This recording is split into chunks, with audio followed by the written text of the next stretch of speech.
develop చేసుకోగలిగారో అది ఆ విధంగా మనం ఒక ఫ్యూచర్ అనేది మన పిల్లలు భవిష్యత్ అనేది ఒక సంపేగం అంటే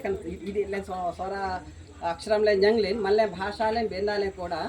ఆ విధంగా డెవలప్ చేయడానికి అవకాశం ఉంటుంది అది రెండు విధాలుగా అంటే మన తాలూకా సండ్రు కాలం కూడా కైన బాతగా డెల్లంతే అలాగే మన ఫ్యూచర్ భవిష్యత్ అనేది కూడా కైన అక్షరం బాత మళ్ళీ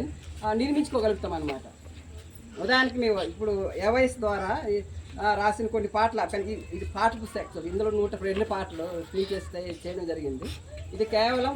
అన్ని కొత్త పాటలే ఇప్పుడు అంత చాలా పాటలు వింటుంటాం క్యాసెట్లోని వీడియోలోని నేను కూడా స్టార్టింగ్ 2009లో అనుకుంటున్నాను ఒక అలింగ్ వల్ల ఒక క్యాసెట్ రిలీజ్ చేయడం ఫస్ట్ అదే ప్రారంభం యాక్చువల్గా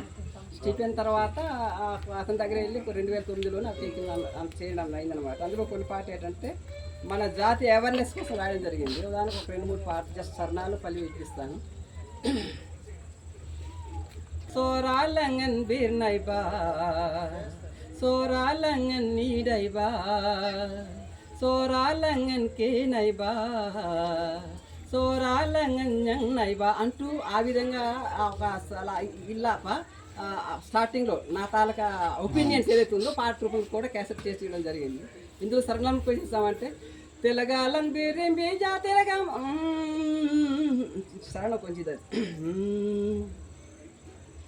తువాలెన్ సొరా మరియంగ్లెన్ సొరా బోయ్ సోరా లంగన్ బీర్నైబా సోరా లంగన్ నీడైబా అంటూ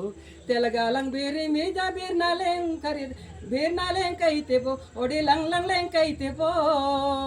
సోరాలంగ్ బీర్రిం బెండే సన్న మరడే తైపు ఒడిగన్ రోజండే తైపు అంటూ కొంచెం మన యూత్ ఎవరైతే జంగనామరం కొంచెం మన భాష గురించి తక్కువగా ఆశించేవా తక్కువగా చూసే వాళ్ళకి సాధారణంగా కాలేజ్ స్టూడెంట్స్ కానీ ముఖ్యంగా చదువుకునే వాళ్ళము మన భాష అంటే చిన్న చూపు చూస్తున్నాం మనమే అంతే కదా ఆ విధంగా వాళ్ళు ఒక పోబిస్లా పోవడానికి వాళ్ళు మన భాష కూడా లిపి ఉంది కాబట్టి దీన్ని తక్కువ చూడకూడదు మన తల్లిదండ్రులు వాళ్ళ మాతృభాష అనేది మనం మాట్లాడాలి మిగతా భాష ఎన్ని బెర్రేం బేజా ఇల్లు బేజా జంగ్లేం బేజా మన సొంత భాష అనేది మన లిపి అనేది మాత్రం మనం మర్చిపోకూడదు అంటూ ఆ కాన్సెప్ట్ మీద 2-3 సర్నాలు కూడా రాసి ఇచ్చి ఆ రోజుల్లోనే నిజంగా ఇదే పాట